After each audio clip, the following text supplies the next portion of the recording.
Je m'appelle Mero, nom d'artiste. Je suis artiste peintre, street artiste, peintre en art urbain. Et je peins depuis maintenant quinzaine d'années. Ça fait 15 ans, j'ai repris la peinture sur toile. Et ça fait maintenant une dizaine d'années que je peins sur mur et en extérieur et où je fais des fresques, du mural. L'art urbain, moi j'ai connu ça dans les années 2000, un peu avant.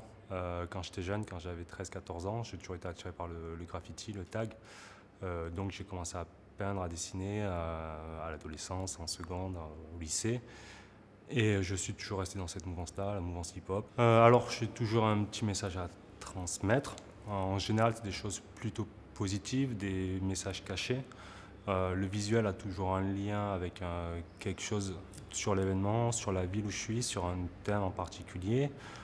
J'aime bien y mettre aussi du texte, des textes pas forcément qui veut dire quelque chose, mais qui a une symbolique ou qu'on ne devine pas forcément au premier regard, mais qui a un lien avec la fresque et l'événement. Ouais. L'œuvre qui m'a le plus marqué dans mon parcours, alors je vais dire que c'est une œuvre de Jean-Michel Basquiat. Bon, les œuvres de Jean-Michel Basquiat, elles ne sont pas forcément nommées, je crois que ça s'appelle Sans titre. Et c'est en voyant cette peinture-là que je me suis dit que j'allais me remettre à peindre, parce que je peignais étant plus jeune. Alors les lieux où j'interviens, c'est souvent, il y a certains appels à projets, souvent proche de là où j'ai grandi. J'habitais à côté de Carcassonne, donc c'est un petit village où l'art urbain n'est pas encore hyper développé. Du coup, j'aime bien aller dans ces petits villages-là aussi pour justement amener quelque chose de nouveau et peindre sur des lieux où les gens n'ont pas forcément l'habitude de voir ce genre de fresques.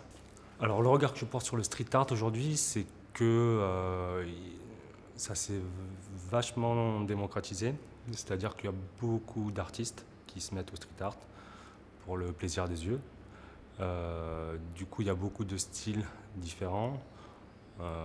Beaucoup d'artistes ont adapté ce qu'ils faisaient sur toile, sur mur, donc c'est vrai qu'il y a de plus en plus d'événements street art, beaucoup plus de fresques, de murs à disposition. Donc, d'un côté, c'est bien pour nous les artistes parce qu'on a de plus en plus de visibilité, de plus en plus de projets.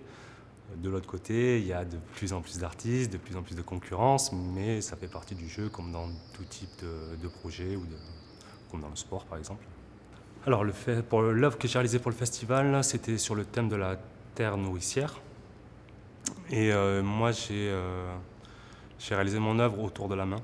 C'est-à-dire que c'est la main à la fois la main agricole qui va semer, récolter, la main de l'homme, qui va pouvoir permettre à l'enrichissement de la terre, de faire pousser les cultures et des choses comme ça.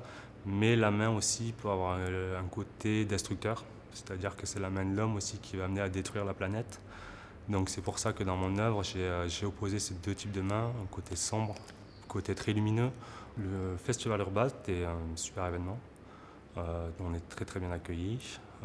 Les façades sont top. On est dans un cadre idyllique, hein, la mer, le soleil.